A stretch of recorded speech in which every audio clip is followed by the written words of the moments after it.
All right. Hello, everyone. It's a pleasure to see you all today. Good afternoon, good morning, good evening, wherever you are. We'd like to welcome you to the virtual career panel with Microsoft. My name is Umair Sufi. I'm a development specialist with Microsoft, and I have here esteemed representatives from different organizations within Microsoft. And today we're actually featuring three from the Xbox organization. I also have some representatives from the organization Bit Project, a nonprofit that we're working with to bring this event to you. I want to go over some ground rules before we get started so that we can all enjoy the event. So please, first of all, keep yourself muted and turn your video off unless you're a panelist. This slide shows Microsoft Teams, the platform that you're working on, and the meeting controls that you might experience. On this side, you'll see the video button. That's to turn off and on your video. Please turn your video off until we give you permission during the Q&A session. The next button is your microphone. Only mute and unmute with our permission. Right now, we'd please like you to mute your microphone. If you do have a question during the Q&A, there's a helpful hand right here. It's called our raise hand feature. Go ahead and click it when you have a question so that we can take a look and see who has a question. You can also type your questions in the message chat. Feel free to use the chat to engage with others and ask us questions all along the way. When you click on that chat button, you'll see where to type. It's where it says type a new message. You can type and then send your message using that paper plane icon. If you experience any issues, make sure you go ahead and click leave the meeting and then rejoin to see if that fixes your issue. All right. I do hear some feedback, so please keep your mic muted. All right. So I'd like to introduce the panelist, just a quick introduction. Then we're going to hear from Bit Project, and then we'll get started. Our first panelist is Andres Hernandez.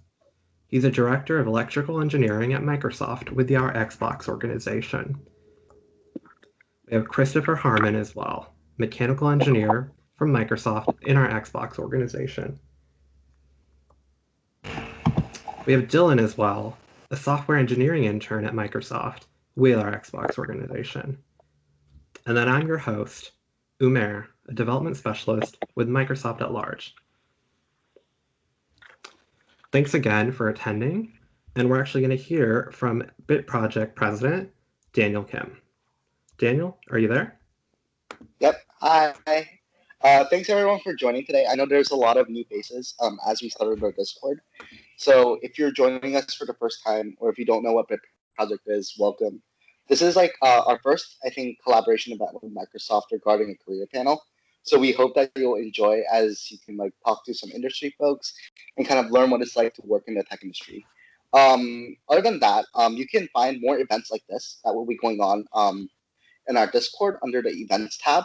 And if you have any questions about Bit Project and what we do, feel free to ask in any of the channels. We have a lot of mods and a lot of people who are really passionate about what we do, and we will be more than happy to answer your questions. And we just want to let you know that after this event, there will be another event coming up next week that we are also hosting with Microsoft, where a bunch of high school students who participated in a software engineering bootcamp we've run will be presenting about really cool, awesome projects that he built with Azure Functions. If you don't know what that is, you should definitely come. It'll be a really good introduction to like see what the cloud and Azure can do, and what kind of cool stuff you can build with. I think that's all I had to say for now. But if you have any questions, please feel free to like ask on the chat or hit me up on Discord. I'm Daniel Kim, and my icon is like the cube, and I'm really active. So if you have any questions, feel free to ask. And other than that, I will just turn it over back to Umair. Thanks, Umair. Thank you, Daniel. It's awesome to see nonprofits like Bit Project contribute to the community. Thanks, Daniel. So let's get started with our career panel. Today, you're going to hear from three distinguished Microsoft employees from our Xbox organization. They're going to talk about what they do, what it's like to work at a company like Microsoft, what it's like to work at an exciting organization like Xbox, and general things about their career and where they want to go. We're actually going to get started with Andres, the Director of Engineering, Electrical Engineering at Microsoft for Xbox. Andres, are you there? Hey, Mark, everybody. Yeah, happy to be here. Thanks for having me. Awesome. So great to see you. I'm really glad you're able to attend today's event. And let's get started. So, we have a bunch of high school, college students in our chat attending, willing to hear from you. So why don't you start with, who you are, what got you interested in Microsoft, and what got you interested in Xbox?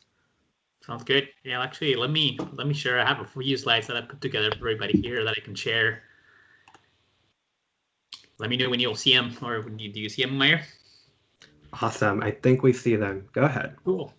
Yeah, so when I was thinking about this, I went through high school, I went to college, and one of the things that I had to go back and look is really what got me into tech. What were the reasons behind me going to Microsoft? What took me here? What brought me here? And what I went back when I was reflecting on this is, I went back and looked at all the inspiration and passion of a bunch of people that were kind of role models in my life. People like Steve Jobs, Bill Gates, Martin Luther King, even painters like Van Gogh and musicians like Vivaldi. And every time I looked at these people like Marie Curie or Amelia Earhart, like I always felt that I wanted to be somewhere where there was people, there was technology, and there was passion. Those were the three things that really got me kind of passionate about where I was going to go in my life. So I was born in Colombia, so I'm from South America, and I moved to the United States when I was about 17 years old. That passion of technology really moved me here. So the picture that you see here actually is on the left side is one of the beautiful cities of Colombia. It's called Cartagena, beautiful place. I moved when I was 17. All my family stayed in Colombia. I moved by myself here. So I actually started a very, very small college. That picture on the middle that you see there, that little white building, that's called Broward Community College. It was a very small college in Florida.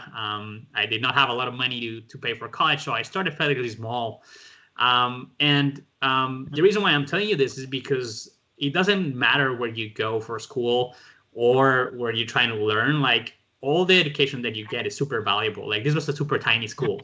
And I was just doing it because I didn't have financial resources to go elsewhere. After some time, I ended up at Georgia Tech. That's where I got my degrees for electrical engineering, and lots of challenges to get there, honestly. And so why Microsoft, which is, I think, Humayer's question. And it comes down to three things. Really, the people, the product, and the passion in Microsoft is amazing. Like, when you go and you work in this company, people care so much about our customers. That is just really, really awesome. So those three things, people, product, and passion, is really what has kept me here. I've been at Microsoft for around 12 years now. So right after college, I started in Team Xbox, and I've been in Team Xbox since then. And those are the three things that keep me going. It's the people, the product, and the passion. We just love our customers so much, and that just wakes me up every morning. As far as career, a little bit, I was pretty much an electrical engineer for almost about 8 years. I launched Xbox 360, Xbox One, Xbox One S, and Xbox One X. Did a ton of engineering work there. And then over the past 3 years, I started to care a lot about people and how can I coach, model, care others. I started caring more about others. And so I now lead a team of about 15 people, some of the most awesome engineers with diverse backgrounds, different ages, different countries. And as a team, we've been able to deliver on the new console that you probably heard of releasing this year. It's called Xbox Series X, and then xCloud. So those two products, a lot of people in my team are working on, and that's how I got to Microsoft. Wow, that is awesome. I mean, Xbox 360, Xbox One, Xbox One S, and One X. That is a great resume. That's awesome. So one question that a lot of people have, and especially in the high school age, is, how should a high school student, think about attaining a career similar to yours? What kind of things when you were a kid or when you were at that age, and then, coming to the US and navigating your way through a small college, what kind of things did you consider when coming to a career path here? Yeah, I think I have a few things here that might be good for this. One of the things that I think is, I learned that the first thing you have to really think about is, do what you love. That's number one. And I have some good lessons here that people can think through. Is doing what you love is number one. I think after you actually find the career that you want, if you wake up every morning and you're doing it because you love it, that's number one. You're gonna do a great job regardless. So find your passion. It's something that is big. The other thing that I put some learnings along the way here. A lot of these are quotes from people that I've heard that really have stuck with me. One other one that, I remember being in high school, is I was actually really scared of failure. But that's one of the things of making mistakes. That's one of the things that I was very worried about all the time is, I'm worried about making mistakes. I'm worried about actually owning those mistakes. And what I've learned is that first bullet here, where you have to think about mistakes as learning cycles. The faster you learn, the better you get. And so, there's this quote here from Leo Bukalia that says, hey, success is at the other side of failure. It's okay to fail. Fail is actually a way to learn. It's okay to make mistakes. These are learnings. That's one of the things that I think was a big change for me. That people should keep an eye and think about, because I was very worried when I was going, especially being new in a career. You're always worried about making mistakes and learning, and that's okay. It's okay to make mistakes. That's part of growing. The other one that comes to mind is challenges are opportunities. Every time there's a challenge, either in college or in high school, sometimes the light down the tunnel looks really, really far away. But those are the moments when you have an opportunity to come and bring up a solution. So there's been a lot of times where, as a team, things look really difficult. But those are the times where leaders really step up and show that, hey, we can go do this. So whenever there's a challenge, I used to get very scared, stressed, and I'm trying to learn now how can I actually change that energy to become part of the solution. So as you're thinking about your career, think about that, because there's going to be a lot of ups and downs as you learn. The other one is, think about togetherness, and that means, working as a team is huge. Initially, and this is something that I did in the past, I was very individually, like I used to do a lot of my work kind of lonely, and what I learned is, getting different perspectives, getting diverse perspectives are so key to product development, that just working together is big. So I put a quote here about, hey, individually we're one drop, together we're an ocean. That's a big quote for me, because that's totally true. One of our leaders here, Panos Panay, on the devices side, he says products are a reflection of people who make them. And that's true. When you work as a team, you're able to deliver those great products. And then the last one is be curious. There was a lot of times where, I was very narrowed, focused on a specific area of expertise or something that I was very focused on. And what I learned is, if you're interested about something, even if it's completely different outside your career, go learn about it. Like one example that I have for me is I become really, really passionate about artificial intelligence and machine learning. That's something that I don't do every day, but I am learning about it and I love it. I also love things like triathlons and painting, and that's completely outside of my engineering, day-to-day basis. So just be okay being curious and just expanding, your areas of expertise. All of those things do become, really, really good for you down the road. And then I put that last bullet here. There's three things that I try to think about every day with our team: is delivering success, creating clarity, and generating energy. Those are three things that, whatever the problem is, it doesn't matter if it's engineering, if it's soft skills, whatever it is, just those three things, I kind of always try to step back and think about those three things: deliver success, create clarity, generate energy. It kind of helps me frame the problems easily. So hopefully those are some bullets that might help with that. That's awesome. Yeah, I think there are a lot of learnings that we can all learn from along our way, no matter where we are in the journey. I really like that last quote that you have: deliver success, create clarity, and generate energy. That's something that maybe you as a director might look for from your team, and that your team looks forward to delivering for everyone. So awesome. I have one last question for you, Andres. Your role is director of electrical engineering. So, there are different types of engineering. What exactly is, electrical engineering? Like, what does that have to do with Xbox? Yeah, I'll have a couple of slides on that, and I'll go through this quickly. But pretty much, if you open a motherboard, or if you open an Xbox, you're going to see this. This is the Xbox Series X motherboard. It's up online. You can go look at it. But our team pretty much delivers that motherboard to the console. And so when you grab all the electronics that go inside the box, that's what our team does. And for us, it's pretty analogous to artwork. We actually, every time we do one of these, we call it an artwork PCB, is the layout. And so the way we start usually, and this is just a quick kind of snapshot, is we start with a circuit design. It's like, hey, we're going to go do Ethernet, or we're going to go do HDMI, or any feature on the box. Our team actually goes and puts the circuit together. So that's kind of your left side picture here. Creates a schematic to be able to deliver that as a circuit. And then after we go through that, we put it into a motherboard that does all those functions. It's actually pretty cool. Some of these designs are 80 pages, 2,000 components, 8,000 connections. So we do spend a lot of time, and this is what we call it an artwork.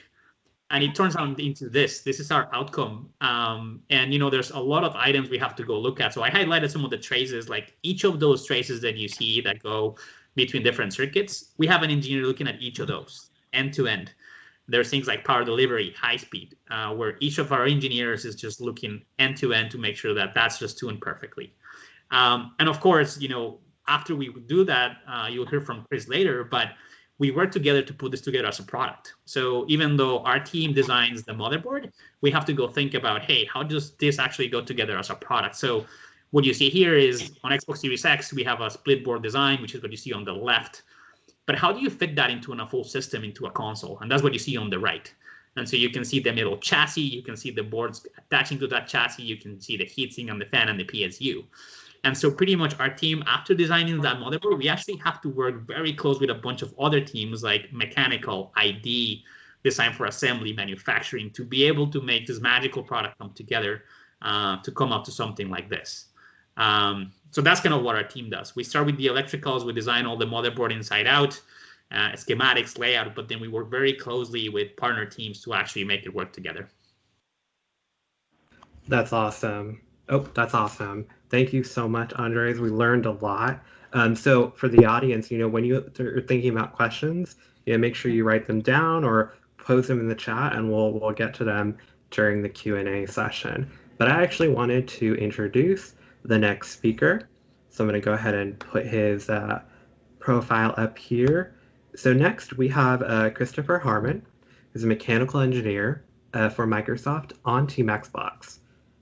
Christopher, are you there? Hello. All right. Hello, Christopher. So, I wanted to give you a great introduction. So here you are. You work on mechanical engineering with Team Xbox. And, I wanted to start with, can you describe, who you are, what you do, what got you interested in Xbox and Microsoft, and, what are you doing today? Yeah, sure. So, as you said, currently I'm a mechanical engineer on Xbox console. And so similar to Andreas, I work in the hardware space on the console development, but where he's on the electrical side, I'm on the mechanical engineering side. And so, as he mentioned, I work with, it's really a complicated packing problem. Is how do you put all of these complex and advanced and very interesting technology, and how do you squeeze them into the smallest box and form that you can that looks cool, that doesn't overheat because all the electrical components inside the devices produce heat. So you have to cool everything. A lot of these electrical components also talk to each other. They generate signals, and a lot of those signals are very noisy. and we don't want it to interfere with all of your other electronic devices outside of the box. So there's all of these conflicting constraints that we have to deal with and put it together in a way that, when it passes shipping and it's able to get delivered to you as the end user in the same state as how it was manufactured. And then it has to last for 3-4 years, however long you plan on playing on the console, hopefully for a long time. But so I deal with more on the mechanical side of that. As far as who I am, so I grew up in Florida. Did not grow up outside the country, but my parents are of Caribbean background. So my mother's Jamaican and my father is from Guyana, which is a small country in the northern end of South America. So that's kind of some of my background. A lot of that kind of bleeds into, I think, a lot of the food that I eat, the music I listen to. And so, like, my mom likes to say I'm a Jamaican, for example. And that's kind of like the cross section of multiple, at the intersection of kind of multiple cultures. So that's a little bit about myself. Let's see. Before, kind of when I was young, I definitely did not know or anticipate that I would be at Microsoft doing mechanical engineering. This is something that kind of happened organically throughout childhood and kind of growing up and thinking about what I wanted to do.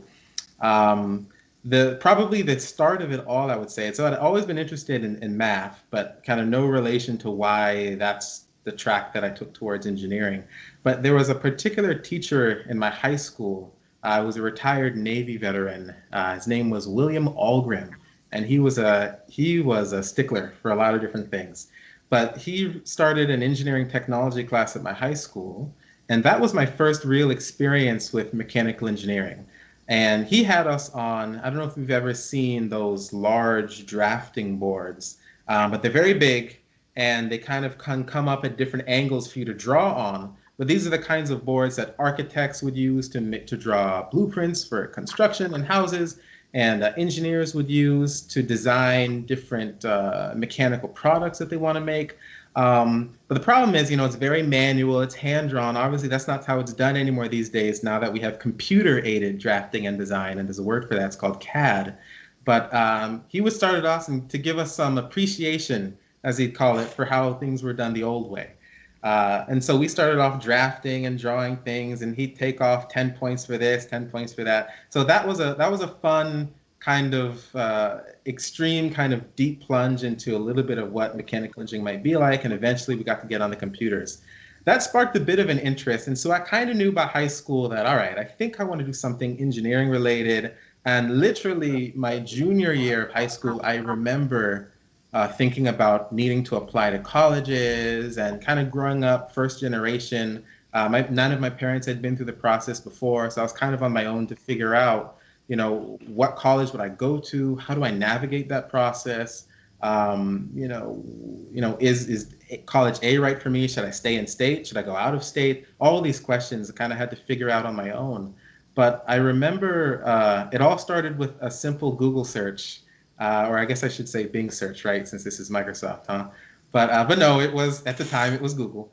And I just Google searched top engineering colleges in the US, and, Google spat out a list, and it was like, all right, it's MIT and Caltech and Stanford and a few of these other engineering colleges. And I decided, all right, well, I guess I'm just going to apply to some of these and call it a day. And that was my naive process.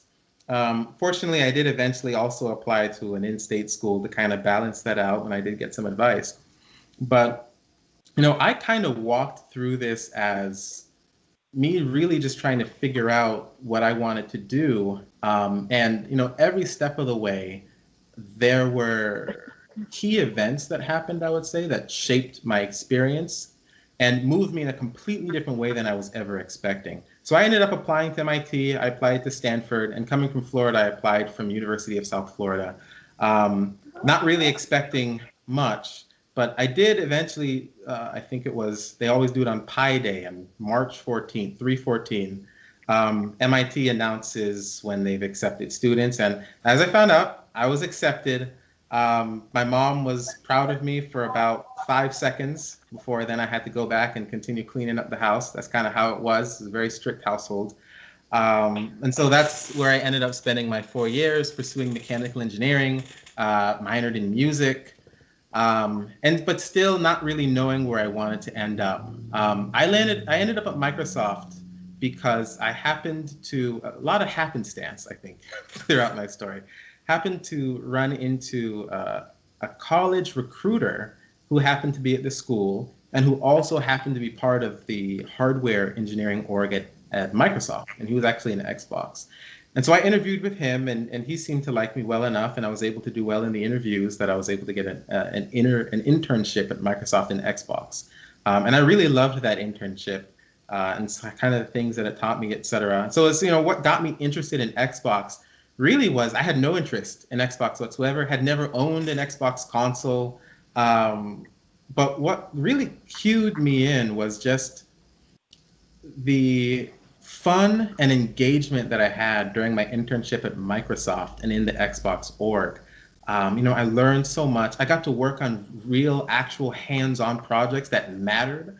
If you've ever seen the Xbox Adaptive Controller or know what that is, the previous incarnation of that before the super high fidelity product that went out the door, and that was my intern project. And being able to work on something that really matters to the company is really exciting. And that's not a, I don't think, and that's not a, and that's not a unique story at Microsoft. I think there are a lot of people who actually get to work on really interesting projects.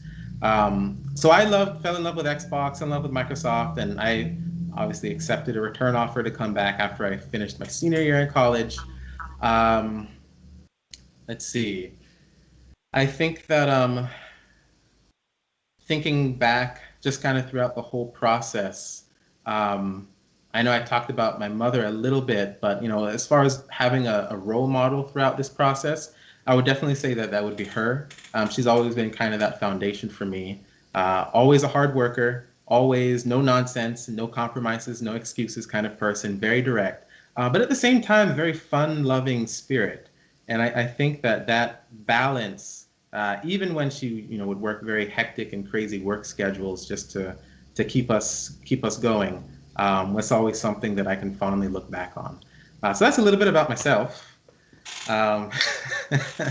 Awesome. Thank you so much. I mean, Christopher, that's an amazing story. And, like you mentioned, having a role model is super important to just keep you going, in times of hardship when you're trying to figure out, what you want to do. Looking back on someone for their hard work and their inspiration really helps. A lot of students think about what is actually required when you think about a career like yours on the mechanical engineering side. You mentioned earlier that you love math. Is a love of math required to get a job like yours? Yeah, so I would say no. You do not have to love math. You do not have to love science necessarily to get a job. Specifically in engineering, we're talking about. I think there's some decoupling that can be done about if you're interested in technology in general. You don't have to do anything with math, right? There are a lot of folks at Microsoft who do absolutely nothing related to engineering, and they're still in Xbox, right? Right, Umair is a great example of that. We have legal people who handle legal documents, and business people, finance, people who write about it, blog and journalists, graphic designers as part of our game studio. So if you like art, you don't have to do anything related to math or engineering to be involved in technology. But specifically to mechanical engineering, I would say there is a fair amount of math involved, yes, and a lot of concepts that are based on a lot of mathematical principles that you will need to touch on and get some level of mastery of in order to do mechanical engineering specifically. I wouldn't say you necessarily have to love math. You just have to have enough of the fundamentals under your belt to be able to apply it in practical situations. So that's what I'll say on that piece. Awesome. Yeah, I think, so a little bit about myself, everyone. I'm a development specialist. I don't work in the Xbox org, but I work with the retail org in Microsoft San Francisco Bay Area in general. There is a lot of stuff in Microsoft you can do. that doesn't have to go down a narrow path of, I have to have a computer science degree, I have to have an engineering degree to actually work at a tech company. That's just a given there. And so awesome. Thank you so much for sharing that. One other question that, we had for you was, so, you mentioned you joined Microsoft as an intern, and now you're a full-time employee. So how long have you been a full-time employee?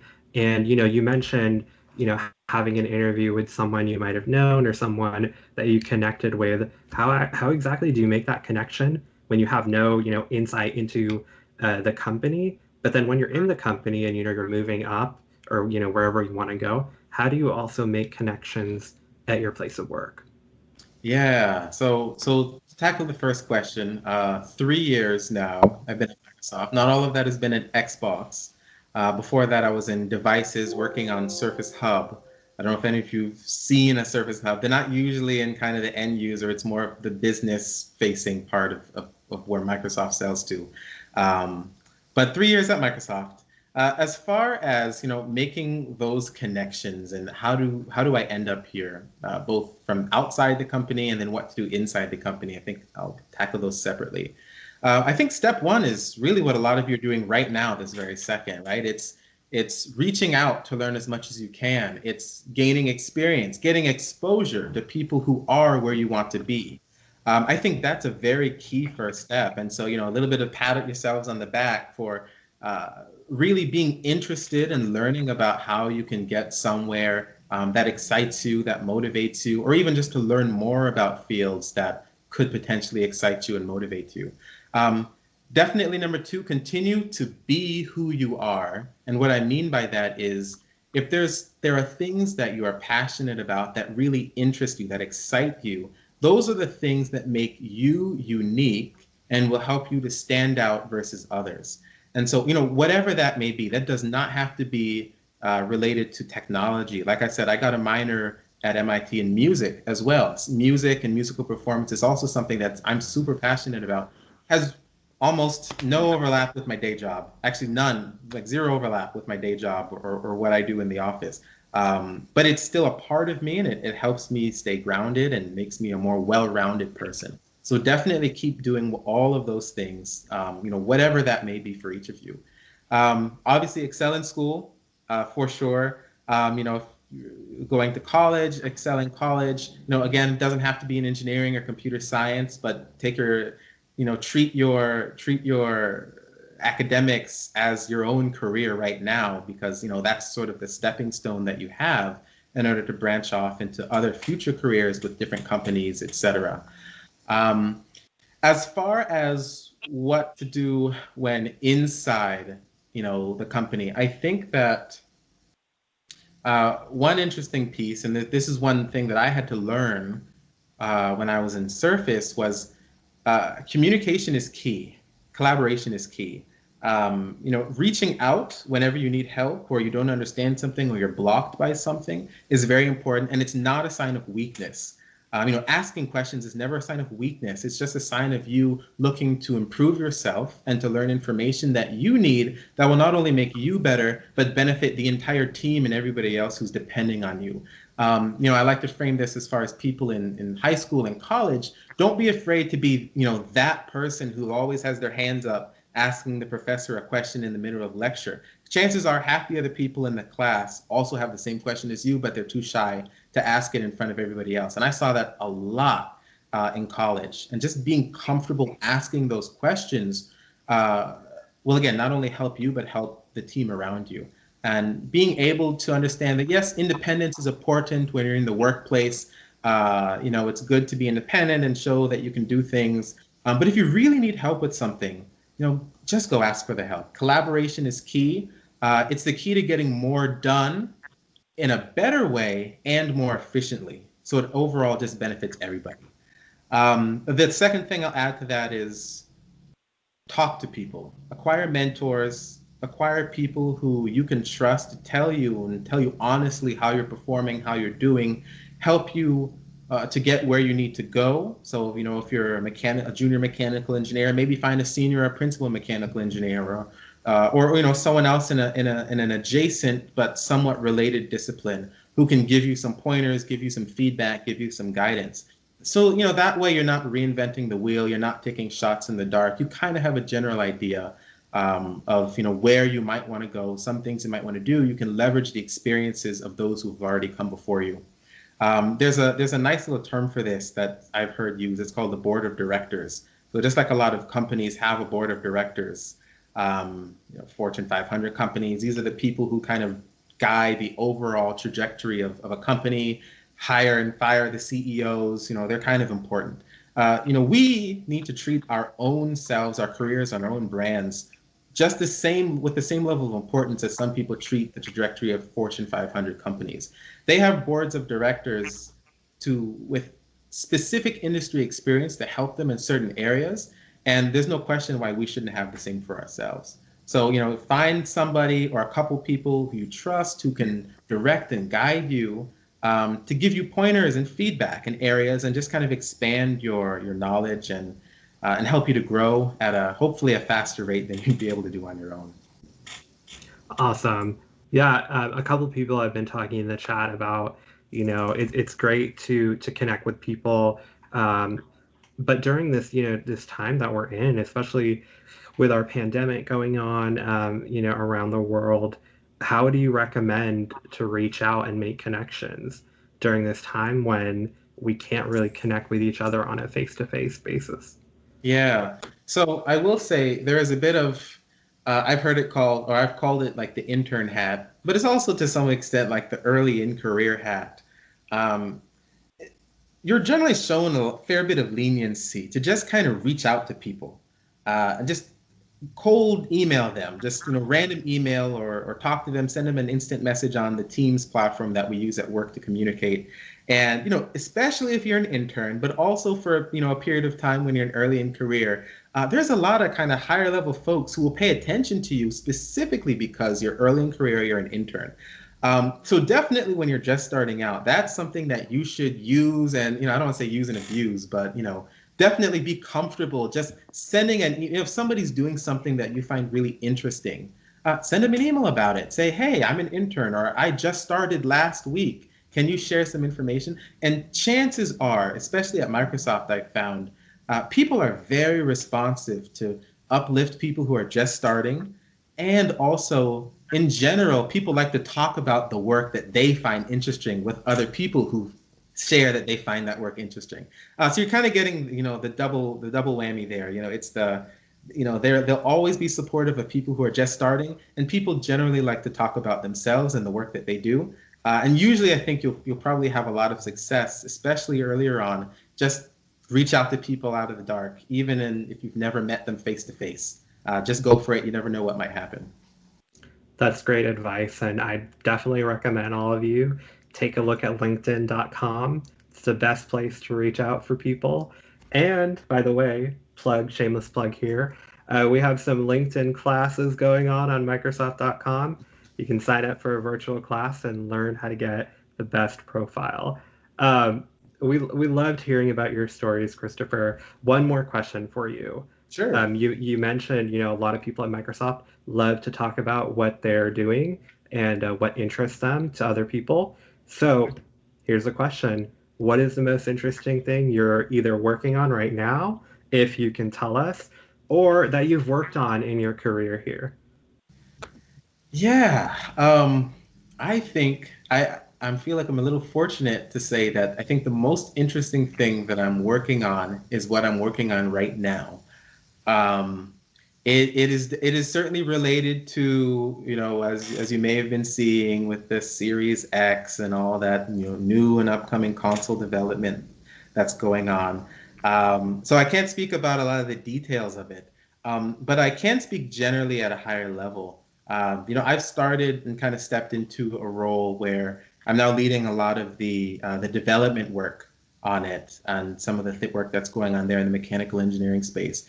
And for me, that's flexing a very different muscle. Whereas before, being responsible for the work that you're supposed to deliver, it's one thing, and that carries with a lot of challenges and a lot of work and a lot of things to think about and work on, of course. But when you have to stepping into more of a lead role, you have to kind of jump up a bit in terms of elevation and kind of look down and think about, all right, you can't just think about the work that you see as a mechanical engineer. You have to look out for the electrical engineers, for the industrial designers. You have to look out for the manufacturing people and those who work with on the assembly line. Like I mentioned about electromagnetic interference, when I'm talking about all those noisy signals, the thermal design, so many things and moving parts that need to come together, and just working with those stakeholders. In addition to thinking about now what are the business goals in terms of the schedule, the milestones that have to be hit, and then managing that. And really, it's up to me now to even think about a lot of the roadmaps in between. Okay, we have a date that we need to hit of X. All right, that's months away in the future, but how do we get there? What interim steps do we need to put in between to make sure that we know we're on track and hitting our milestones, to know that we'll hit the ultimate goal, months away in the future. So while I can't speak about some of the specific details, it's interesting to me in that it's just a very different type of thinking and awareness that's necessary for it. And it's just, a continual learning process, every day, just being in that space and having to flex that new and interesting muscle, I would say. So, yeah, I think that would be probably the most interesting thing right now for me. Awesome. And yeah, amazing advice, Ashley says in the chat. Thank you so much, Christopher. And I think we're all looking forward to that Series X eventually. I do want to say, Christopher is totally right. Even though he might not be a manager, he manages himself, he manages his work, which directly affects other people. You really have to be on top of it. And so Christopher mentioned earlier when he was talking about, keep on top of your schoolwork, keep on top of your time in college. Why? Really, because it directly translates into how you're going to work in the industry, especially at a company like Microsoft. I can tell you, myself, I'm not on the engineering side, I'm on the business side, but we use the same processes and the same methodical thinking that scientists and engineers use. Project manage this, project manage that. Use the different tools that a lot of our industry partners use today. So definitely keep that in mind, everyone. Well, thank you so much, Christopher. We're going to, continue to get your questions into Christopher in the chat, and to Andres as well. And we'll definitely bring them up during the conversation or answer them during the QA part. So now I'm going to introduce our third panelist. Let me go ahead and bring up this. So our third panelist is Dylan Burton. He's a software engineering intern at Microsoft in the Xbox org. Hey, Dylan, are you there? Yeah, hi. Awesome. Thank you so much again for attending this, Dylan. So let's get started. Let's just go over, who you are as a person. Again, what drew you to Microsoft? Where are you studying now? You're an intern, so we're assuming you're in college. And how is it working at a company like Microsoft as an intern? Hi, as mentioned, my name is Dylan. I'm currently an intern at Xbox, where I'm working on a team that's working on an API to help studios develop elements of their game. So, for instance, let's say you have Rocket League and they're trying to develop, let's say, a chat feature on their game. They can interact with this sort of third-party abstraction to help develop those things faster, so they can optimize their developer time. This is helpful for Microsoft to sort of build relationships with studios, and also it's kind of nice to know that the team is helping build games in a sense. It's helping speed up that development process. As for me, a little bit about myself. As mentioned, I'm currently a student at the University of Washington, Seattle. I'm an upcoming senior. I've interned at two companies, Cozy, which is a small mobile apps company, and Microsoft, obviously. Last summer, I worked on the Chromium Edge team, which is a newer browser that Microsoft has released. It's pretty good, actually. I recommend it. I'm using that right now. Yeah. Yeah. A a lot of people, when they think of Edge, they think of Internet Explorer or, well, Edge. So justifiably, I think these have probably earned their reputations, but the newer browser is actually quite good. It takes elements of the Chrome browser, because that's open source now, and it takes some of the good aspects of that, but removes some of the performance problems related to memory usage. So it's faster. Now, this summer though, I'm working at Xbox, and it's been an interesting experience. So I'll talk a little bit about sort of my experiences at some of these places. I think as an intern, the cool thing is you actually have the potential to influence the product, and this is something that's really interesting. I won't generalize across all teams because every team is different, but for the teams that I was on, I was able to produce production code for both of them. And that's really exciting as an intern, especially because I feel like as students, we kind of want to know, like, what is software development actually like? Does what I'm learning in classes actually translate to the software development process? And I think Microsoft and also bigger tech companies can offer a good elements of learning good code practices, as well as sort of what it's like to have a large amount of impact. For instance, let's say you work at a smaller company, which is really also can be a good experience, but it's a different experience, right? And I think as students, it's great to get a good sense of what's out there. I would also say another thing about Microsoft, and this is sort of illustrated by me moving from the Chromium Edge team over to Xbox, and that's, as a big tech company, it offers some versatility in terms of where you can go and what you can work on. I guess I would think of Microsoft more as an umbrella of many, many different companies and different cultures. And within that, I've talked to many FTEs, and Christopher also mentioned this, and that's, his career, he wasn't just in Xbox, he moved. And I've talked to a lot of FTEs, and that's a very common occurrence that they'll move between different things. They'll go from Azure to Xbox, and even within gaming, there is a lot of diversity. So you have the pure gaming development, like Halo, Forza, Minecraft. You have tooling, like what the team I'm working on is doing, where it's helping developers build games. You also have things like xCloud, where, in my opinion, that might be the future of gaming, where you have a game streaming to various devices. And so basically what this means is that if you are an intern or even an FTE, it's pretty hard to get bored, because I feel like you can just kind of like move around and jump around. You're like, oh, well, I worked on gaming for a couple years, so I'm gonna and I won't say that it's like trivial to move from place to place. I'm sure, for instance, I haven't gone through the FTE internal transferring process or anything like that, but I imagine it's at least simpler than going from company to company and going through an entire 5-round interview loop and those sorts of things.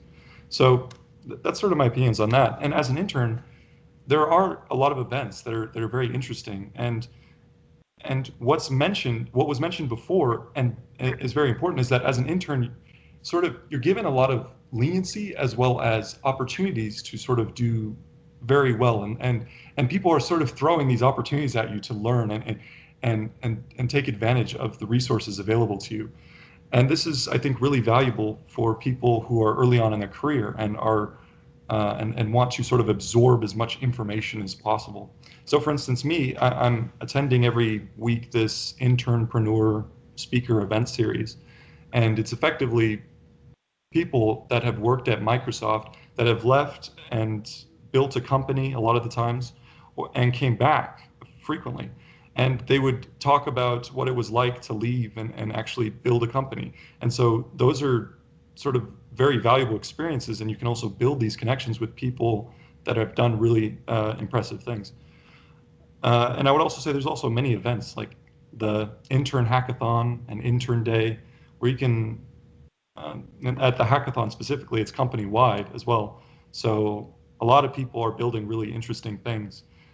This summer it was a little bit different remotely, but last summer it was a huge event. People everywhere were there were like teams building, translation tools, and sometimes real products can get built out of these hackathons, and it's pretty interesting to see. So I guess one thing I'll talk about, because I imagine people here are probably interested in that, is okay, how do we go about maybe getting some work experience? And I think it's not always completely obvious how to do that, right? I would say that there's really two aspects of it. There's obviously getting the interview and the interview. Getting the interview, I think, depends on, well, it doesn't depend on, but there's two ways I think you can really optimize your chance of getting the interview. And that is, first of all, looking for potentially getting a referral is, I think, a really good way to basically you build a connection with a company, or build a connection with someone who works at a company that you want to work for. And by doing that, it increases your chance of an interview, basically. And so also the resume, which when I was a freshman in college, or I still am in college, but when I was a freshman, I kind of took for granted, or not took for granted, but I thought it would be fairly simple. It's like a resume. You're just describing yourself. Like, what have you done? And I just used a template online, and I put my face on it. And I didn't realize that that's sort of not what you do. Like, you don't put a profile picture of you on a resume. And so I think it's really valuable to actually go to a career counselor at your school, those kind of resources, and also sharing your resume with friends, basically as many people as possible, to make sure that your resume is sort of optimized to best sell yourself, because selling yourself is a skill in and of itself. So learning how to do those things is really valuable. I would also say, that's basically it in terms of that. When we're talking about the interview, basically the interview, I would recommend just practicing. It's really a skill in and of itself, and I think that a lot of times the interview doesn't completely correlate with software development. I think there's some correlation, but it is a skill that doesn't just inherently come from courses. I think it's something that you can practice on a whiteboard, but it is a skill. It's something that you can get good at. And I think a lot of people, there's a justifiable fear of interviewing, and I think you'll never get rid of completely the nervousness behind interviewing.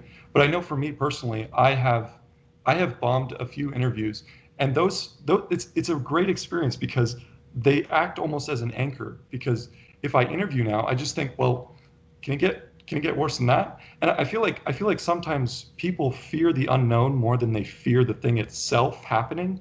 So if you don't know what it's like to, let's say, I'm not recommending that you go out and bomb an interview, but it's not a learning how to do interviews. And this goes along with something that Andres said, like failure is sort of a part of the process, right? Like failing at an interview provides you with skills to do better in future interviews. So that's sort of what I'd say about that. Awesome. Thank you so much. We've had a lot of great discussion. Oh, can someone go ahead and mute their microphone? Thank you. All right. So we had a lot of great discussion in the chat about, what you said. And I wanted to follow up a little bit about, you mentioned Microsoft's culture and philosophy is collaboration, working together, switching between projects. You don't have to stay in one place at all, all the time.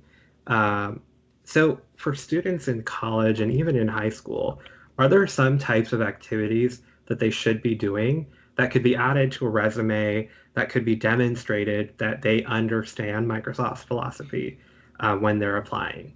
What would you do if you were in college and weren't here at Microsoft? Yeah, I think there's one of my friends, I think, is doing something, he's really interested in Microsoft, and what he does is he works, he's doing this club, which is called Impact. And it's run by a lot of Microsoft employees. And so by doing that, he's building connections, and he's sort of learning about what exactly what you described, the collaboration sort of culture behind Microsoft. And I think also in some more, maybe if that doesn't exist within your university or high school, some more actionable things is to work on some some interesting projects. I found that a lot of times in interviews, if you are describing something that you've worked on just from, and I don't just mean like maybe like a class project, but like maybe like a personal project that you, in something that you're actually sort of passionate about and that you really enjoy. If you're talking about that in, let's say, an interview, or you're talking to someone else who is a software developer, and you can talk about, hey, I made this thing. It's pretty cool. That's a really great sort of. So as an example, I got an internship as a freshman. And I think partly because I was working on like Minecraft plugins, which is kind of funny that I'm kind of that Microsoft acquired Minecraft. But and also I do recommend that, by the way. Plugins for Minecraft is actually pretty fun thing. Those are fun things to make because, well, it's a game and also it's very visual. So I think projects like this, and you put it on GitHub, that's what I would recommend.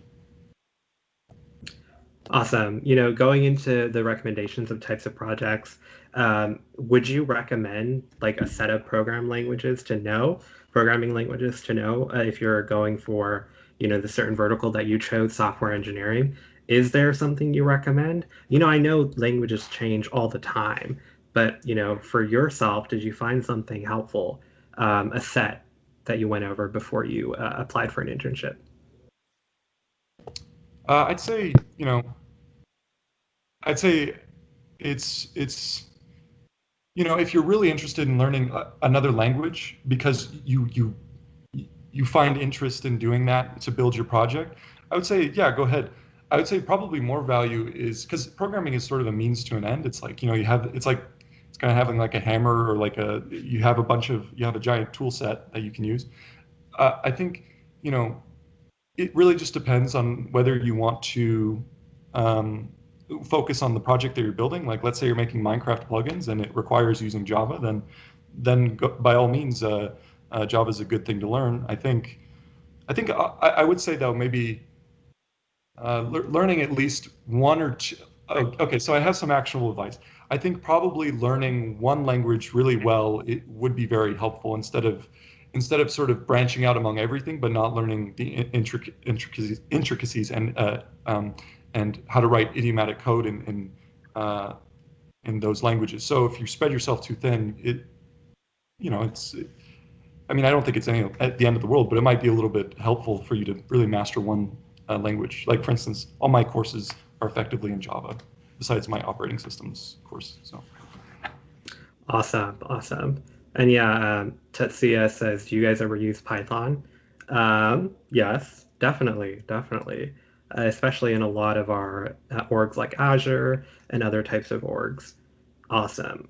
Okay, Dylan, so I think maybe last question before we move on to just a general round of questions.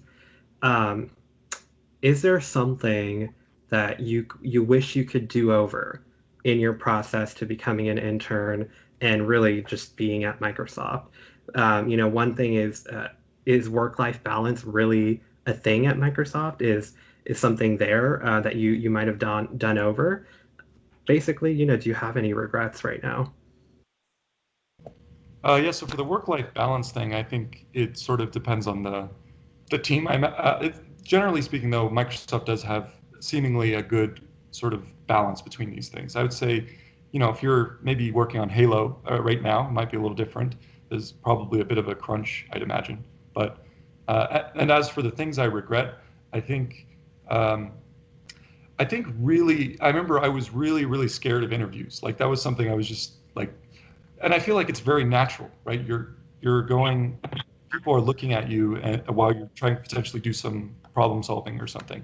But I think that kind of led to me not really interviewing that much. I would just do sort of like things that I kind of eventually forced myself, but at the beginning especially, I think I would probably have done a lot more and just really get better at that skill. Maybe, yeah, I think that's what I'd go with. Awesome, thank you. So thank you so much, Dylan. That was very helpful. Learning about your journey from college to Microsoft, and hearing about the things that you've worked on, and how you can just like jump from different organizations. You have all these events that are supporting you and giving you new input into how to organize in a company like Microsoft. That's an awesome thing. So what I actually wanted to do, we're at the last 30 minutes of our time together, and we're going to open it up to questions. Questions for either Andres, Christopher, Dylan, myself, or even we'll have the Bit Project team also jump in if they're here. So what I'd like to do is you can post in the chat, but we'd really like to see who you guys are. If you're comfortable coming off of non-video, so if you want to turn your video on, you can go ahead and do that, and then even raise your hand to ask a question on the mic. We'd love to hear, what kind of questions you have, or what you're thinking, or just any general types. So we're going to take a chat question for the first question. What was the technical part of interviews like? Any surprises? I'm going to punt this to Dylan and Christopher and Andres if you want to give the other side of that, or perhaps your side as well. We'll go ahead and do that. Let's try to keep our answers 1 minute or so. Yeah, I'd say, so the way the interview is structured is there's a few rounds. I believe there's 4 rounds, and it's a mix of behavioral and some, I can't really speak to how it works for high school students. I imagine they probably don't ask as much like data structures and algorithms questions, but that's for college students. It's if you are a sophomore or if you are an incoming junior, rather, the data structures and algorithms questions will be a little bit easier because it scales as you kind of go through your college career. And then if you're an upcoming senior, it's a little bit more challenging. And what I'd recommend for that is really just practice, like write on a whiteboard, first of all, because that's what you'll be doing in the interview. And also practice like questions that are available online, like LeetCode and these sorts of things. Awesome. Andres, I actually wanted to ask you, as a director, do you interview people for your team? Yeah, actually, yeah, that's one of the larger pieces that I do. Hiring is big for us. I think the key, because to be honest, when I was thinking about my interview when I came, I didn't know if I was going to be hired for a software developer, a PM, or what. Because when I got my Microsoft interview for Xbox, they just say you're going to come interview for Xbox, and they never gave me kind of details. I had a little bit of coding experience, so I actually just went through a lot of preparing before coming. One of the things that I do want to bring up for your interviews is not only about the what, but also about the how. There will be some hard questions, and sometimes it's more about how you're thinking about the problem rather than the exact answer. Like let's say that like Dylan was talking about, hey, if you know Java, great, but if you know another language, or if you just want to pseudocode the problem, that's totally fine. Just think about that piece of the puzzle. Is like, hey, how can I move this problem forward? What are the things that I do know? And start pseudocoding. And the other piece is ask questions. Like there's a lot of times where we ask open questions to have you think about the problem itself. Think about the customer, think about the experience. So those are my two kind of tips, is like sometimes if you get stuck, start asking questions and then think about the how, not only the what. Like sometimes interviewers will help you get to the answer, but we want to see how you think about the problem. So, and that helped me a lot, because honestly, I gotta be honest with you. I think I had 6 or 7 interviews at Microsoft. I had one that I didn't do good at all on. And then I did okay on the other 6 or 5, but that was a feedback that they gave me after the fact. It's like, like if you have just asked questions and kind of just show your thoughts, explain the thoughts, we would have kind of just show you the way little by little. So that's the other piece. We want to see how you work with us, right? Like we're working as a team, so like we're kind of solving that problem together. So just one more thought there. Awesome. Christopher, do you have anything to add? Yeah, I'll just add a little bit of flavor from the mechanical side. I can give you a specific example, because I actually recall that open-ended question that I remember getting a few years ago when I was interning, or when I was when I was actually applying to be an intern, not full-time. But there was a question about, okay, I was just handed an Xbox One controller and said, all right, what's one feature you'd like to add to this controller? And I thought, all right, would be nice to have maybe a microphone in the controller or something like that. And so then the guy who was interviewing me said, all right, great. So, what kinds of things do you think you'd have to think about to add it? Where would it be? What would it look like? Where would it go? What problems, what risks are involved in that? Just super open-ended questions. And the key is really to ask more questions if there's anything unclear for your aspect. But it was really just kind of get a sense of problem solving as a whole, number one. And number two, being comfortable in very ambiguous situations where all of the answers are not immediately available and present. And so that's kind of a specific example of an open-ended. As far as kind of the difficult, there was a guy there I remember who literally the entire interview, or most of the interview, he was just asking a bunch of like tricky physics questions. And that was really it. It was like physics brain teasers. I guess that was his thing. So, I guess different people have different interviewing styles. But I think kind of to some of the points that have been said, the foundation is really important. To Dylan's point, and to Andreas's point, it's less about knowing, being able to do something in a specific language, but just being able to pseudocode it, as Andreas said, and from a software perspective, and understanding the elements that you would need to piece together that can be applied to any language. Right, so it's just having a strong foundation in the core elements is also important. Awesome, great. I think we have a video question. Hey Emma, do you want to come off a video and ask your question? Sorry, come off of mute. Yeah, so I had a quick question. As an employee at Microsoft, how does the company take your input into account, and how big of an impact are you able to make? Thank you. Thanks, Emma. Who'd like to take that? Let's see. I'm going to go with the director, Andres. Did you want to answer that? I can help. Yeah, I'm looking for Christopher's and Dylan's input too, though. That's an awesome question, by the way, Emma. One of the things that we have, like our culture, Microsoft has changed so much that we are starting to value perspectives from everybody. I can tell you that if I think, for example, about Xbox Series X, we started that project about 3 years ago, and the amount of people that were involved at the time, it was just amazing. And like what Dylan said, even interns are working on projects that we actually ship. Like when he was talking about that piece, I actually remember the last 2 interns that we had, we actually shipped all of their features in the last console. So I think you do have very direct impact to the company's business goals. And that's how we actually measure people's performance here, is how much impact you have to the business and how much impact you have to Microsoft. So to your question, a lot. Like the day-to-day that you do gets pretty well reflected to our success. Maybe Awesome. Dylan and Christopher had more perspectives on that one, but yeah. Go ahead.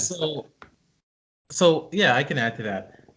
For sure, a ton of impact, and very quickly, actually. There's no such thing as really, at least in my experience that I've seen, as pet projects, where maybe they create something and then you as an intern, you go work on it, or as an early career, you go and work on it, but it doesn't really mean anything to the business. No, as soon as you get to the company, you are thrown into whatever important thing it is that the company is working on, and everything that you do actually matters and will have a direct impact on the bottom line. If you don't do your work well and don't communicate well, it will have an impact on the bottom line. Someone else maybe has to pick up your work. It won't reflect well on you. So you are thrown in as like, yes, this is the real deal. As I mentioned, as an intern, the Xbox Adaptive Controller, the previous incarnation of it, was my intern project. And the idea came from a hackathon, but as far as getting it to a part where it's like, we kind of had to figure out some of the mechanical aspects and electrical aspects. It looked very different, but that's something that the company was very valuable to the company, and as you can see, it ended up being an actual product. So I think that piece of it is very evident and very clear. You do have a lot of impact. You have a lot of responsibility right out of the gate, but also don't worry, you have your manager, you have your peers and your colleagues who've been there to help out along the way, which just gets back to the importance of asking questions. Awesome. Dylan, do you have anything to add there? I guess I'd just say my mentor had a similar experience where he, in his hackathon project, he built a speech-to-translation tool in the API, and they ended up adding it. So it's like, yeah, you have influence on the product, which is pretty awesome. Awesome. Yeah, thank you so much. That's a great question. Thank you, Emma, for asking. One of the questions that was asked, I'm going to go ahead and take a chat question, and I'm actually going to answer it myself, and I'll give our three panelists also an opportunity. One of the earlier questions was, what if I had an interest in computer science, but don't necessarily have that degree? And so I'm actually one of those people. So I am a biotech and bioengineering person from UC Davis. And so that was my kind of degree and work focus. And really it was more towards, the research side of science. So it wasn't really software engineering or even in that component. But one of my mentors in college had me work on AI and machine learning. I didn't want to do it. I absolutely hated it. But I actually got in there and we did a project and actually built something with our own two hands in our university shop. So like that was an amazing experience. And then at Microsoft, the question about how do you impact? So I work on the business side. I'm a development specialist. I actually go meet out with our customers and help them experience our products and use our technology. But I had, kind of a mini internship within a company. They're called career experiences, specifically for the business side. And I got to work with the Windows team. So I worked on the Windows operating system, specifically the feedback algorithms, and looking into, is our machine learning models working well? Are we actually getting feedback from our users within Windows? And guess what? Guess what I used? I used Excel. I literally took all of our feedback, looked at how the machine learning classified it, and I made recommendations to the project or program managers and the engineers that work on Windows telemetry or feedback. So, I did not expect to do that. That was a very vulnerable thing for me to do. And it was an awesome experience. I'm really happy on the business side of Microsoft, but, from school, I loved biology. I love science. I love engineering to a point. I definitely don't love physics. So Christopher, I would have never survived that interviewee. So, you get to try a lot of different things in a company like Microsoft. And even if you don't come from a computer science background, just having an interest in technology will help. All right. So let's see. Let's take another question here. So with COVID-19, this is a junior speaking, not sure if it's a junior in college or a junior in high school. Is there a right time to apply now? Is it, should I wait? How do I make connections on LinkedIn during this time? And, should I actually try to apply now during COVID-19? What do you guys think? Well, I'll just say, sure, why not, right? You have a 0% chance of getting accepted if you don't apply, right? So, yeah, take the shot, see what happens. You never know. That's my advice. All right, and perhaps Andres and Dylan, you can contribute to this. While we're in this kind of remote sessions, we're all at home. I'm in the Bay Area. I'm not in Seattle. I'm glad to be here in the Bay Area. But how do you connect with people? Going on LinkedIn. Is there a certain thing you do? Can I reach out to you, Andres, as a Microsoft employee, even though I've only been on this panel today? Is that something that's cool to do? Yeah, from my perspective, I think, if you think about it, we have to connect regardless of where you are in the past, right? Yeah, we do have a lot of face-to-face interactions, but in the past, you still have to do connections virtually, right? If you're not in Microsoft directly, you still have to figure out ways to connect with people virtually. And so some advice there, yeah, if you know somebody on LinkedIn that you're interested on, just send a note. It's like, hey, I was looking at your profile. I'm interested on this. I'm interested on that. I would recommend sending a little message so that at least he or she has some background of what the interest is. So that's one tip. The other tip, they're doing a lot of virtual career fairs, all over right now. Same thing with conferences. Things like the Society of Hispanic Engineers or the Black Engineers or Grace Hopper. When I was thinking about college, I used to go to those conferences a lot, and you meet so much people. And they're doing that virtually. I mean, it's not face to face anymore, but you get the opportunity to connect a lot. And, recruiters are usually there. People that you might, want to network are there. So that's another tip there. Try to figure out events virtually. Like this one is a good event, right? You're already kind of doing this. You're trying to connect with people. So I think this is a good first step, and just continue to do it. And I think, as Christopher was saying, is it's better to do something than none, because if you do nothing, then nothing's going to move along. So definitely take that first step. Awesome. Dylan, anything to contribute there? I very much agree with what Andres and Christopher said. I think, they covered that one. Awesome. Yeah, as Andre said, I can definitely recommend to all of you, if you're interested in something at Microsoft, for example, you really want to understand how Xbox works, try looking at someone's profile, try going on our website, xbox.com, and actually seeing, how the product works, and trying it, or, just see how it works, and then connect with someone. Don't be afraid to do that. Awesome. So we do have a video question. Sasha, do you want to go ahead and ask your question? Yes, hi.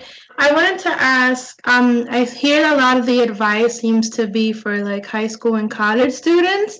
I would like to see if you all have some background on someone that would like to transition, not having kind of like a computer science background, but I did a coding boot camp, and it was like what Dylan was saying. I kind of wanted to get really strong in all languages, and I realized that wasn't a really good thing for me to do.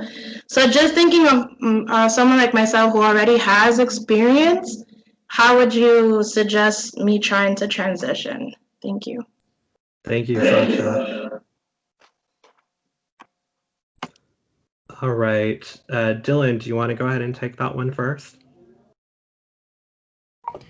I think so I met this one guy. So obviously I'm just working off my sort of life experience, but I met this guy who he went from a very diverse career path, where he went from like a poker player to an equity trader to a software developer. I think it's very doable from me talking to him to do these kind of transitions. But in terms of like advice from me personally, I think I'm not totally sure exactly, but I do think it's very possible from what I understand, and also that's what I think. Awesome. Christopher and Andres, do you have any suggestions there? Go ahead, Andres. Yeah, I can chime in. Yeah, no, Sasha, absolutely. I think I was thinking about several examples. There's people in Microsoft that have had music degrees and art degrees and are software developers today. And just like Umair's example, right? He's a biotech and he's working on the business side, but he actually knows a little code too. I think going back to, if you really love coding, trust me, like that's the number one. If you love what you do, like you're gonna be successful at it.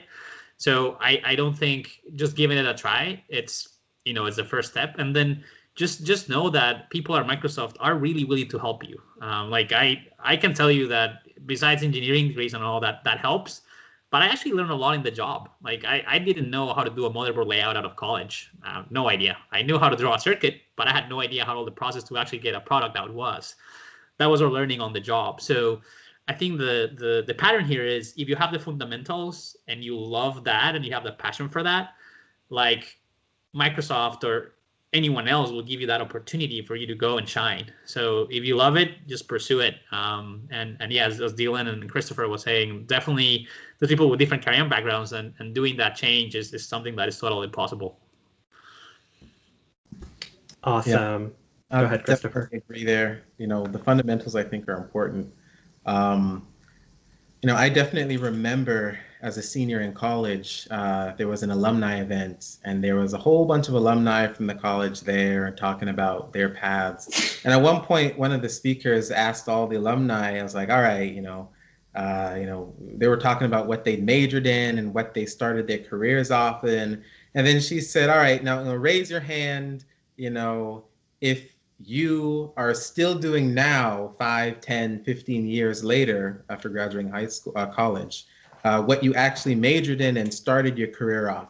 And I think maybe 5% of the room raised their hands, just to show that, you know, you are not pigeonholed by what your background is and what your experience is. I think it's now easier now than ever to go and learn the skills that you need to go make a complete industry or career switch. There's so many tools online, especially for coding. Even I do some hobbyist coding on the side just because I find it super interesting, like game development and stuff like that. I took like one class in college about it, and you know, never took an intro class, but just learned by doing and learned by looking stuff up on the internet. And I think now more than ever, it's so easy to find that information to get that foundation. And then, you know, with a little bit of hard work, effort, and just applying yourself, I think, yeah, you know, anybody can transition to wherever they're trying to go. Awesome. Great additions from all three of you. Really appreciate it.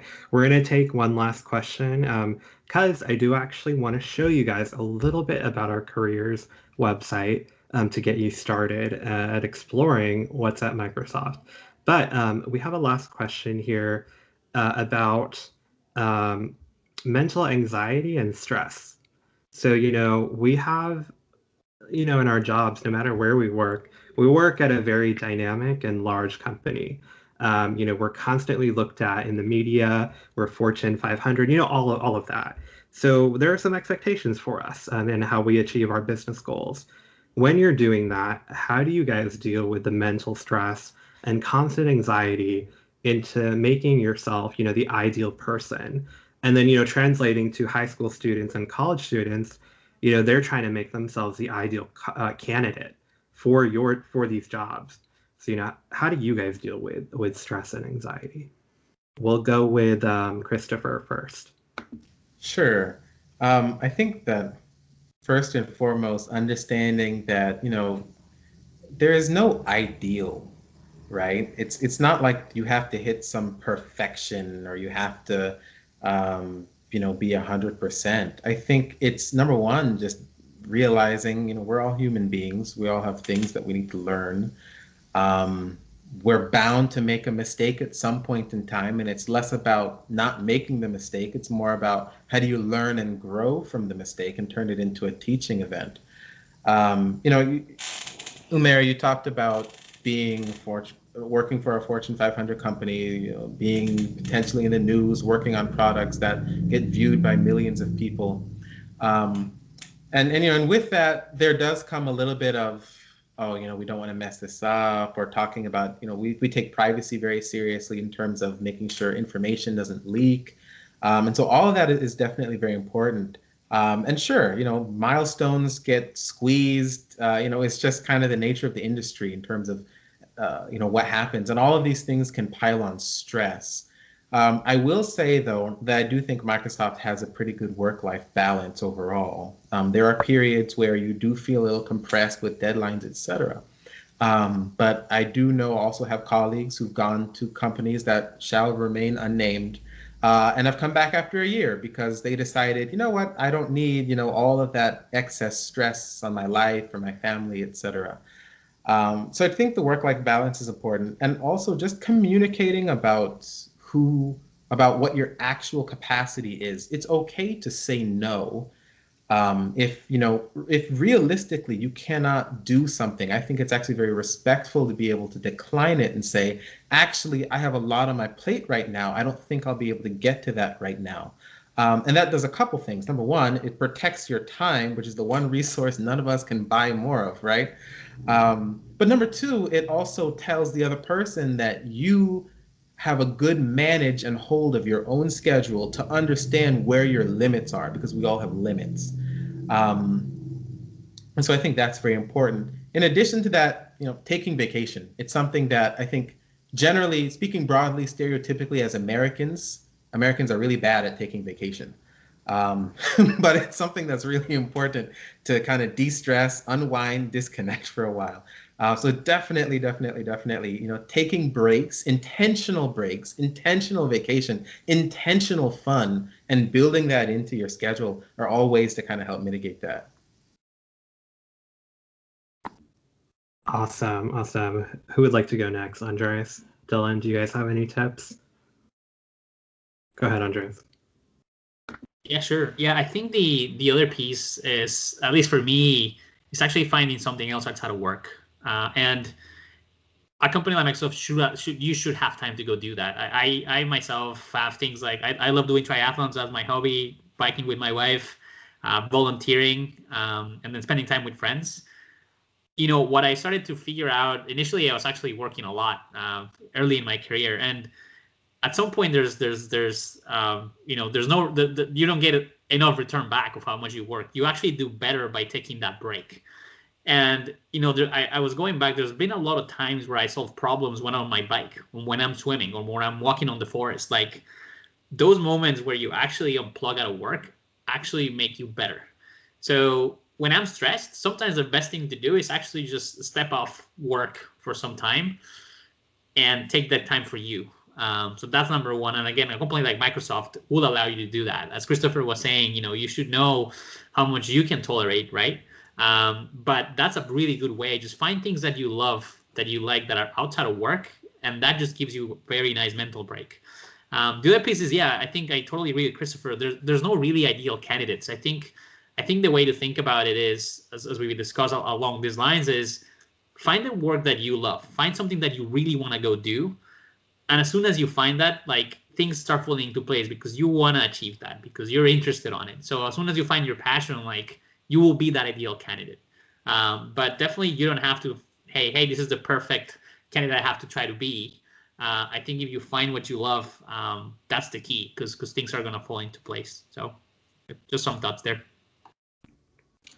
Awesome. And then to round us out, Dylan? Yeah, I very much agree with I think it's really insightful to partly what Christopher said, which is that there's no ideal candidate, but also there's no ideal life either. Like there's no one company that if you're coming out of a program, a boot camp, whatever, there's no like one company where this is the company that you must to be at sort of to be happy. I feel like there's lots of ways to potentially be satisfied with the work that you're doing, and there's a lot of companies in the world that exist. And so I guess that's just what I would say is like don't pigeonhole yourself into one path and say you have to do it this way. Being open maybe could be a good option. Great. Thank you so much. I'll add on something as well. Not a recent grad, but 2 years ago. So in college, one of the things I would do a lot is working at a research lab. Sometimes my experiments had to go overnight, and I had to actually kind of be there and do my work at midnight. So taking stock of that there are other times to do your work, but then also decompressing the next day, having mentors in your life that help you achieve your goals, and then having a group of friends that are around you that really know what you're going through and you can talk to and be safe with. And that's also some advice I have for the high school and college students that are on this right now. You're going to actually find that when you join a company like Microsoft, it's kind of like that. You'll have mentors, you'll have a group of employees that you're going to be best friends with that help you through your projects and the up and downs, especially in this remote time, where I'm not able to see any of my team, but we're on Teams constantly, which is the product we use here at work. And we're chatting about normal things that don't have anything to do with our work necessarily. We want to make sure that we're also decompressing as well. So actually, we are at time, and what I wanted to give you guys is kind of a resource that you can take a look at when you're planning out your career. So we have a careers website, and if you want to go ahead and take a picture of this right now, you'll get access to our careers website, careers.microsoft.com. Now, if you're a professional who already has experience, if you're a high school student who doesn't have any experience, if you're a college student who's working on your experience, you can take a look at this website and actually find out what it's like to be an intern. We have a high school program for internship as well, and then what it's like to be a professional at Microsoft and our open positions. So I would like to again thank all of our panelists, Andres, Christopher, Dylan, for attending, this career panel and really talking about, what your experiences are. We super appreciate it. And also, I'd like to thank Bit Project, which is the nonprofit we work with, to get so many of you here in front of these great employees from Microsoft and great people. And like Daniel said at the beginning, Bit Project is an organization that's all about inspiring the next generation of STEM students. And we actually have a cohort of high school students who've created cool applications with Azure Functions. Thursday, August 13th at 5 p.m., they're going to demo their products for you. Go to join.bitproject.org and the events channel to attend. So, if you guys have any final thoughts from our career panel here, go ahead and, display them. But again, thank you so much for attending our virtual career panel with Microsoft. And I hope you guys have an excellent evening, morning, or afternoon, wherever you are. All right. Thank you so much, Andreas. Thank you so much, Christopher. And thank you so much, Dylan. I hope you guys have an excellent weekend. Great. Thank you so much. Bye. Have a great weekend. All right. Bye-bye, everyone. Yeah. Thanks a lot.